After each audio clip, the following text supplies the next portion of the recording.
ஓம் ஸ்ரீ குருபியோ நமக. ஓம் ஸ்ரீ மகா பெரியவா சரணம். வரும் மார்ச் 14ஆம் தேதி வெள்ளிக்கிழமை காரடையான் நோன்பு. வெள்ளை நூல் மஞ்சள் இது இருந்தா போதும், உங்களுக்கான எல்லா விதமான செல்வ வளங்களையும் குடும்ப ஒற்றுமையும் நீங்கள் பெருக்கிக்க முடியும். அது என்ன வழிபாட்டு முறைன்னு பார்க்கறதுக்கு முன்னாடி நம்மளோட வீடியோஸை இப்போ தான் நீங்கள் ஃபஸ்ட் டைம் பார்க்குறீங்கன்னா மறக்காமல் சப்ஸ்கிரைப் பண்ணிக்கோங்க. தொடர்ந்து இந்த மாதிரி அப்டேட் தெரிஞ்சுக்கிறதுக்கு பக்கத்தில் இருக்கிற நோட்டிஃபிகேஷன் பெல்லை கிளிக் பண்ணி ஆல் அப்படிங்கிற செலக்ட் பண்ணிக்கோங்க.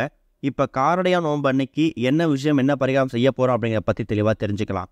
காரடையான் நோன்பு இந்த வருஷம் எப்போ வருது, இந்த நோன்பை எப்படி விரதம் இருக்கணும், தாலிச்சடை மாற்றிக்கிறதுக்கான சரியான நல்ல நேரம் எது அப்படிங்கிறது கட்டாயம் பார்க்க வேண்டிய விஷயம்தான். மாசி மாதத்தில் வரக்கூடிய நோன்பு தான் இந்த காரடையான் நோன்பு. இந்த நோன்புக்கு கார அடைகளை செஞ்சு படைக்கணும். திருமணமான பெண்கள் அவங்களோட திருமணங்களை நிலைக்கிறதுக்காக இந்த நோன்பை எடுத்துக்கிறாங்க.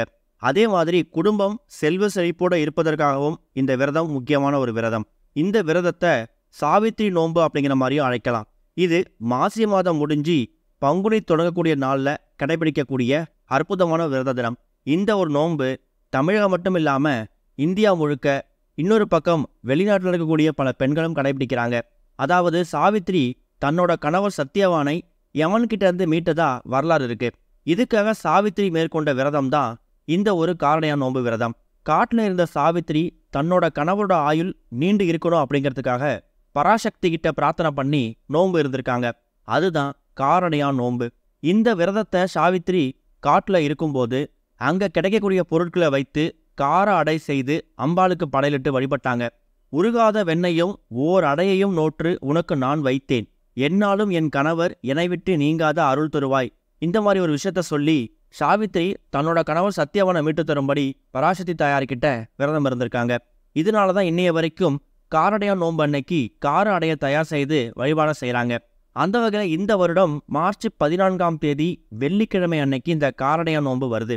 இந்த நாளில் திருமணமான பெண்கள் கணவரோட நீண்ட ஆயுளுக்காக தாலிச்சட்டை மாற்றிப்பாங்க.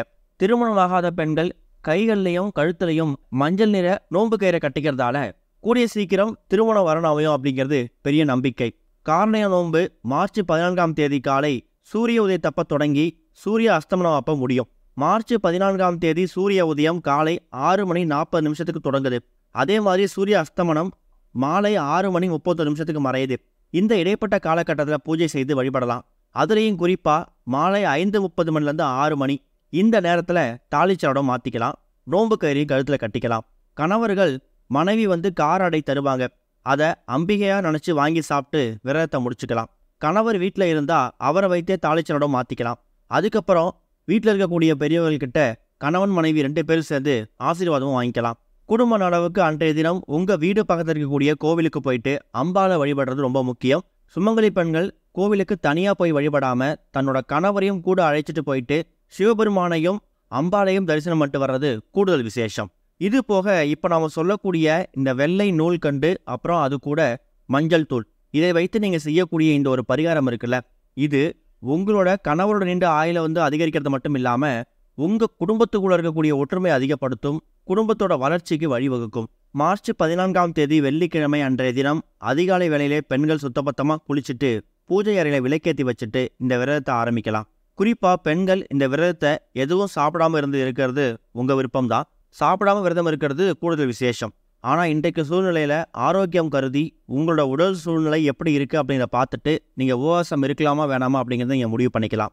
அன்றைய தினம் நல்ல நேரத்தில் பூஜை அறையில் விளக்கேற்றி வச்சுட்டு வெற்றிலை பாக்கு பழம் வைத்து காராமணியால் செய்யப்பட்ட இந்த கார அடை இருக்குல்ல, கார அடை, இனிப்பு அடை, கொஞ்சமாக வெண்ணெய், இது எல்லாத்தையும் சேர்த்து நீங்கள் இறைவனுக்கு நைவேத்தியமாக படைக்கணும். அது கூட இந்த வெள்ளை நூல்கண்டு கொஞ்சமாக மஞ்சள் இருக்குல்ல, இதை வைத்து நீங்கள் செய்ய வேண்டிய ஒரு அற்புதமான விஷயம் ஒன்று இருக்குது. கோவிலுக்கு போனீங்கன்னா அங்கே எவ்வளோ சுமங்கலி பெண்கள் கோவிலுக்கு வருவாங்க. அவங்களுக்கு தாலிச்சரடு மஞ்சள் குங்குமம் உங்கள் கையால் கொடுக்கறது கூடுதல் விசேஷம்தான். அது இல்லாமல் இந்த வெள்ளை நூல்கண்டு இருக்குல்ல, இந்த வெள்ளை நூல்கண்டை கடைகளில் வாங்கிட்டு சின்னதாக ஒரு கிண்ணத்தில் மஞ்சள் வச்சு குழைச்சிடுங்க. அதாவது மஞ்சள் பொடி சேர்த்து தண்ணீராக குழைச்சி நீங்கள் வாங்கிட்டு வச்சுருக்கக்கூடிய அந்த வெள்ளை நூல்கண்டை அந்த மஞ்சள் தண்ணீரில் போட்டு ஊற வச்சுடுங்க.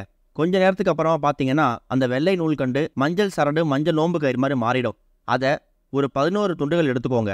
ஒரு கட்டு வாங்கினீங்கன்னா கிட்டத்தட்ட ஒரு 11 நோன்பு கயிறு, மஞ்சள் கயிறு வர்ற மாதிரி நீங்களே மஞ்சளை குழைச்சி மஞ்சள் தண்ணீரில் அந்த வெள்ளை நூல்கண்டை ஊற வச்சுட்டு அதுக்கப்புறமா 11 கயிறு வர்ற மாதிரி தயார் பண்ணி வச்சுக்கோங்க. அந்த 11 கயிறையும் தனித்தனியாக கட் பண்ணி அது நீங்கள் கழுத்தில் கட்டிக்கிற மாதிரி தயார் செஞ்சாலும் சரி, கையில் கட்டிக்கிற மாதிரி தயார் செஞ்சாலும் சரி, அது உங்கள் விருப்பம். ஆனால் எண்ணிக்கையில் 11 கயிறு அந்த வெள்ளை நிற நூல்கண்டை வந்து மஞ்சள் நிறமாக மாற்றி நீங்கள் உங்கள் கையால் தயார் செஞ்சுருக்கணும்.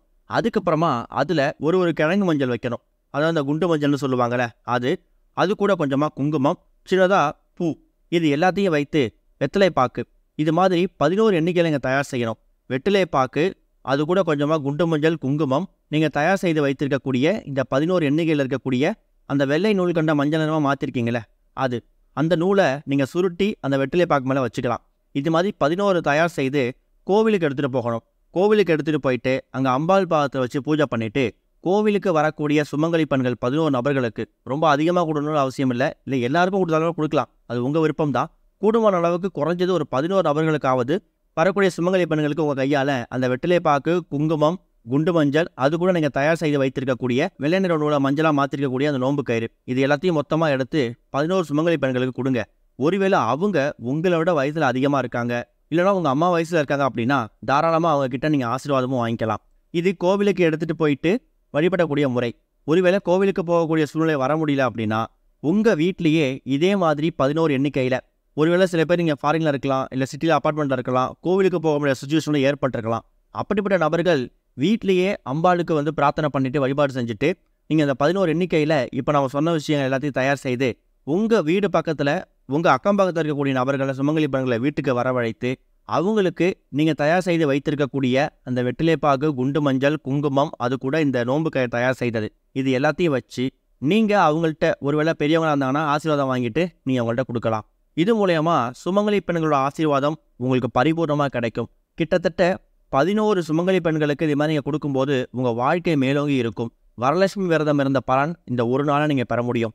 அம்பிகையே 11 பெண்களாக வந்து நீங்கள் எடுத்துருக்கக்கூடிய அந்த நோன்புக்கு உங்களுக்கு வழிவகை செஞ்சுட்டு போனதா ஒரு அர்த்தம் கிடைக்கும். குறைந்தது 11, அதிகபட்சம் ஒற்றைப்பனையில் நீங்கள் எவ்வளோ வேணால் செய்யலாம், அது உங்கள் விருப்பம் தான். இந்த தாலிச்சரடு கடைகளே பேக்கெட் பண்ணி விற்பாங்க, அதையே வாங்கி கொடுத்துடலாமே அப்படிங்கிற கேள்வி வரும். தாராளமாக கொடுக்கலாம், தப்பு இல்லை. ஆனால் அது போக நீங்கள் காலையிலேருந்து மாலை வரைக்கும் விரதம் இருந்திருக்கீங்க. விரதம் இருந்து அம்பிகை நினைப்பாகவே இருந்து உங்கள் கணவரோட நீண்ட ஆயுள் அதிகரிக்கணும் அப்படிங்கிறதுக்காக விரதம் இருக்கீங்கல்ல, நீங்கள் விரதம் இருக்கக்கூடிய அந்த நேரத்தில் உங்கள் கையால் நீங்களே வெள்ளை நிற நூலை மஞ்சள் நிறமாக மாற்றி அதில் ஒரு மங்களகரத்தை உண்டாக்கி அதை ஒரு 11 சுமங்கலி பெண்களுக்கு கொடுக்கும்போது அது மூலயமா கிடைக்கக்கூடிய திருப்திங்கிறது தனி. அது மூலயமா கிடைக்கக்கூடிய பலன்கள் தான் ரொம்ப முக்கியம். இந்த ஒரு காரடையான் நோன்பு இதுக்கு முன்னாடி பல வருஷங்கள் வந்திருக்கலாம், ஆனால் மற்ற வருடங்களை விட இந்த வருடம் நம்ம ஒரு சிறப்பான ஒரு காரடையான் நோன்பு எடுத்துருக்கோங்கிற ஒரு திருப்தி கட்டாயம் உங்களுக்கு கிடைக்கும். முயற்சி பண்ணுங்க. ஓம் ஸ்ரீ குருபியோ நமக. ஓம் ஸ்ரீ மகா பெரியவா சரணம்.